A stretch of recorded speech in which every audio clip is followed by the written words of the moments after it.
पति पत्नी बैग पर लेटे थे, लेकिन दोनों बड़ी देर तक चुपचाप रहे। इस पर पत्नी ने सोचा, ये मुझसे बात क्यों नहीं कर रहे? क्या किसी दूसरी औरत के बारे में सोच रहे हैं? क्या बाहर इनका अफेयर है? मैं अब और पहल नहीं करूंगी। क्या अब सचमुच मेरे चेहरे पर झुर्रियां आने लगी हैं? क्या अब उम्र मुझ पर हावी हो रही है? क्या अब मैं इन्हें लुभा नहीं पा रही हूँ? क्या मैं ज्यादा ही मोटी हो गई हूँ? क्या वे मुझसे नाराज हैं? मैं उन्हें थकान के कारण रात को कभी मना कर देती हूँ, इसीलिए वे मुझे नाराज हैं और पहल नहीं करना चाहते।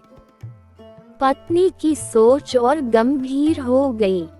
वह सोचने लगी, मुझे बच्चों को सुबह जल्दी स्कूल के लिए तैयार करना होता है और फिर घर के काम भी तो देर रात तक खत्म होते हैं, इसीलिए कभी मैं इन्हें मना कर देती हूँ, लेकिन मेरी परेशानी कौन समझेगा?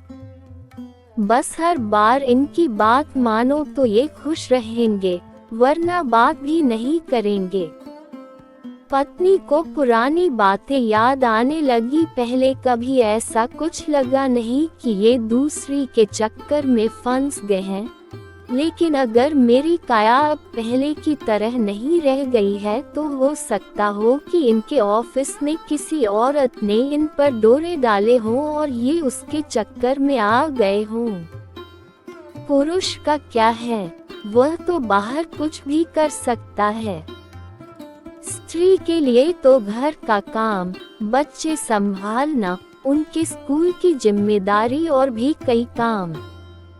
उस पर अगर रात को इन्हें मना कर दो तो एक के बाद एक कई ख्याल पत्नी के मन में आ रहे थे और बहुत सारी शंकाओं से उसका दिल बैठा जा रहा था।